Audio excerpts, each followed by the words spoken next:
Hello and welcome to the Writing Gals Trope Talk. I'm Victorine, And I'm Michelle.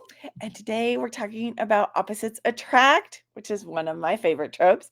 I think I say that of everyone, don't you? No, I think we need to pare it down. We should do a challenge sometime where we actually have to write down what our favorite tropes are. Oh no, I that's can write terrible. down some of my least favorite tropes, no problem, Well, but that's true. picking a favorite is very hard. So, Opposites attract is so much fun because you can create so much tension between your two main characters with yes, the opposites attract. yes. I like to say that it's all about contrast. And Yes. the contrast not only creates like conflict, like you're talking about, and tension, but it also creates chemistry. So Yes. when I teach my chemistry class, I talk about this as being one of the fundamental things that you need to create chemistry between two people is that stark contrast in their characters and who they are and how it creates this interesting dynamic between them, because chemistry happens when characters are together. And so when they're together and they're like clashing because of their differences, that is interesting, and it creates electricity and excitement and all this stuff. And so that translates into chemistry. So that's why we like it so much. It's just Yes. always exciting, and you can't wait for them to like be on stage together again. Yes. So So, different types of opposites. I've been thinking about it. And you have the corporate guy and the small town girl, yes. or kind of going along with that, you've got the very rich guy and the very poor girl. Mhm. What are some other opposites you can think of? So there's like the very rigid personality where they like everything to be like just so, and then like the free spirit. Yes. And then you have like an independent type personality and like a spoiled type, like prince or princess type personality where they're used to people catering to them, Yes. kind of thing. And then you have like the easygoing and then the like bad temper or Hmm. impatient, the perfectionist and chaotic. And I actually have all kinds of examples for those. Ah, But you can go to things like political views, even, yes. right? So they can have different political views, they can have different cultures, they can have different strong beliefs about like just about anything. And if like that is an integral part of the story, then it pushes them to two sides of things. Yep. So like for political, it's not a happy romance, but The Way We Were with Robert Redford and Barbara Streisand, he's very conservative and she's very liberal. And this is made back in like the 70s or something, I Mm. think. But they fell in love with each other, and they had this like, strong attraction for each other, but they had a hard time making their lives work together because their core beliefs were so opposing to each other. Funny. Um, Sadly, that one did not end up well for them, but we got a great song out of it. The Way We Were, which I love to sing while I'm washing dishes. Um, And another one I read a book where they both loved music, but one was like into really classical music and the other one was contemporary, and they didn't like each other's music. And so that was a point of contention between them. yes, there's like neat and messy. There's like the germaphobe and like the slob. So like you can take extremes of just about anything Yes. and make them opposite and then squish them together. And that's what this trope is. There's golden retriever and black cat. Have you Ah. heard like those two personality types? No, but it sounds like Grumpy Sunshine. It sounds similar, but I think there's differences. A little bit I different. think there's a little different. Like, I think golden retriever is like happy sunshine, but it's also like very, very like loyal and like Mm. honest and pure, right? And I think black cat is like slightly sneaky, evil, devious. Ah, It's like fun. I think that is like an extra element. If I was to like define them, I would say it's a form of grumpy sunshine, but with like this added like morality to it. Ah, If that makes interesting. sense. Yeah, totally. And then I wanted to give just a couple of examples of some of these other ones. Yeah. So if you do like the rich poor or like the proper and like the rough mannered, Far and Away with Nicole Kidman and Tom Cruise. A Mm. good example of that one, where she's from an elite family and he's like a potato farmer.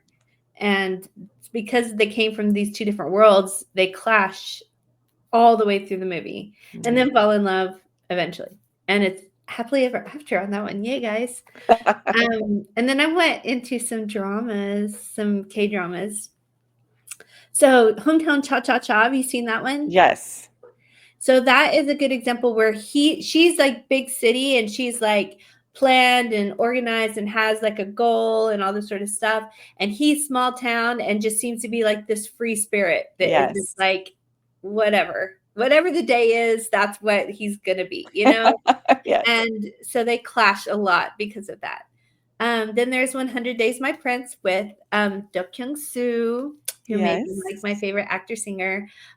So he is a prince, but he's lost his memory, but he's retained all of his like imperiousness and his like he expects people to like take care of him and do things for him Yes. and fix things for him. And he's paired with this independent woman who's got these goals and these things, and she's not about to be taking care of his butt. And she's got things to do and she doesn't need him, and she thinks it's really terrible that he needs other people. Like she looks down on it. So that Yeah. was a really good extreme difference there. Our Beloved Summer is a good example of it is I wouldn't say it's like Grumpy Sunshine because No, it's more like meticulous and then free spirit, yeah, I he's think. definitely like free spirit, easygoing artist type, Mhm. and she is like the rigid, controlling. Everything has to be the way it has to be because it has to be. But she's also very like she struggles a lot. She's in a lot of pain. Yeah. I watched it with a group of people, and they had a really hard time liking her. Really? Just because they had like I was able to see she just had all these like scars and Yeah. deep wounds. Um, and they just thought she was just really mean to him, and because he was so Oh, nice, it made them really mad. yeah. But it's that easygoing versus the like there's a plan and things have to be done the way they have to be done. Yeah. And we had to bring up Ji Chang Wook with Suspicious Partner because Yes. he's like a perfectionist driven lawyer, and she's trying to be a lawyer, but she's really chaotic and is always causing trouble and making messes out of everything and like frustrating. It was like the, Yes. kind of thing. So there's a lot of really good examples of opposites attract out there. Sometimes they're disguised as enemies to lovers because the reason they're enemies is because they're so different. But opposites attract is, I think, fundamental in some like I think there have to be elements where your characters are different, even if it's not like the overarching plot. I agree. I think most romances have some threads of opposites attract in them. Yeah, and the only time I could think differently is if it's like a forbidden love or insta love situation. In which case you're gonna have other things that are like pulling them apart besides their Mhm. own personalities.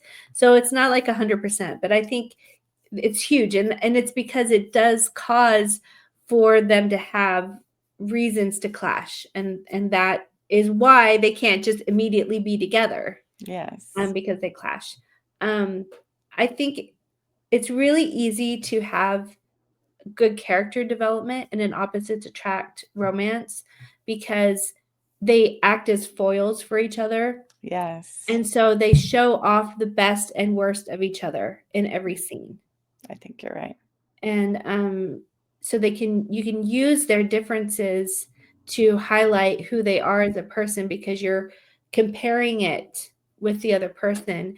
And it also helps that as they go through all the beats of the romance, you get to see how each of their personalities, whatever the opposite part of it, is either a strength or a weakness in that part of the plot. And Mhm. over time, as you go through the story, they learn to rely on each other for the exact reason that they used to not like each other, Yes. whatever it was. And it becomes they see the strengths and then the weaknesses, they help each other grow out of, like whatever they are both individually struggling with or flawed in, then the opposite strength in the other person helps them to grow in that way. And so by the end, they've both come to where they appreciate each other and they've individually grown as a person. And that is a very satisfying ending to a romance, much more than just like, oh, they kissed happily ever after, they're going to get married and have 6 babies, you know? Right. It's that they have grown as individuals and that they have come to appreciate and learn from the other person. Yeah, I agree.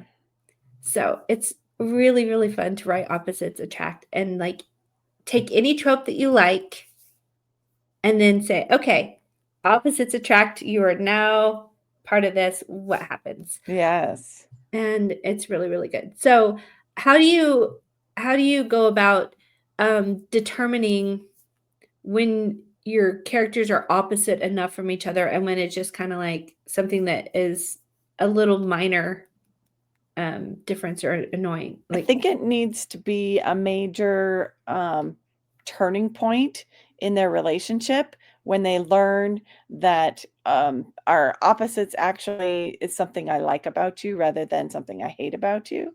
I think it yeah, has to be a major plot turn point. yeah. And I think it's really helpful if something in their past makes it especially hard for them to accept that person. Mm, yeah. Or, like, somebody like you hurt me in the past. Mm-hmm. And that puts up a whole lot of walls and brings up their defenses even stronger. Or like you said, they like each other and their attraction and desire for that person helps them to kind of like, well, it's not that big a deal that we don't agree politically, or it's not that big a deal that she makes a lot of messes, or Yeah. it's not that big a deal that he's really arrogant and you know has to have the luxuries in life. We can work around this. Yeah. And then they try and then, oh, it doesn't work. Her messiness does drive me crazy. And how do I, bring this arrogant person to meet my family? Or, like how does our life fit together? Yeah. How can I sit at the dinner table with somebody that I fundamentally disagree with about Mm-hmm. something? And so there, I think that is the beat, is that there has to be this honeymoon phase where their love and their attraction is so strong that they try to make it work, and then they run up against that obstacle even harder than they have at any point in the story, and it needs to be over something that is, the turning point that the whole plot is based on. Yeah. And that can lead to the dark moment where they're like, it's not going to work. No matter how much I love them, it's not going to work. Or they get like bitterly betrayed by it. Yeah.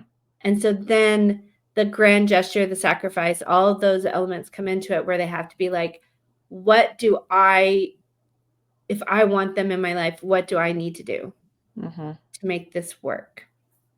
And without completely leaving behind my beliefs and my culture or my personality or my family or like all these things that are so important to me, right? Yes. Juicy stuff. Love it. I love it too. This has been a great conversation, and I'm excited to talk about our next one too. Yes.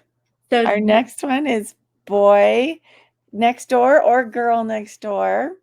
yep. I absolutely love that one. I do too. I think we just like romance. I think we do too. I want to start talking about it now, so I'm going to stop. Okay.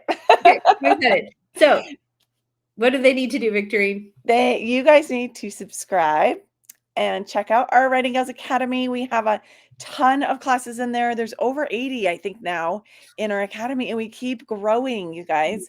And Mallory Cooper just did a whole updated thing Oh, on that's right. Facebook ads for our academy. I'm going to be adding it. Actually, by the time this airs, it'll probably be in there.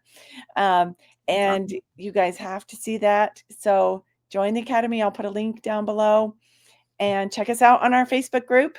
Give us some And likes and comment about yes, this video. Tell us what you like about the opposites attract. We'd love to hear yes. from you too. All All right, right. next See you week. next week. Bye.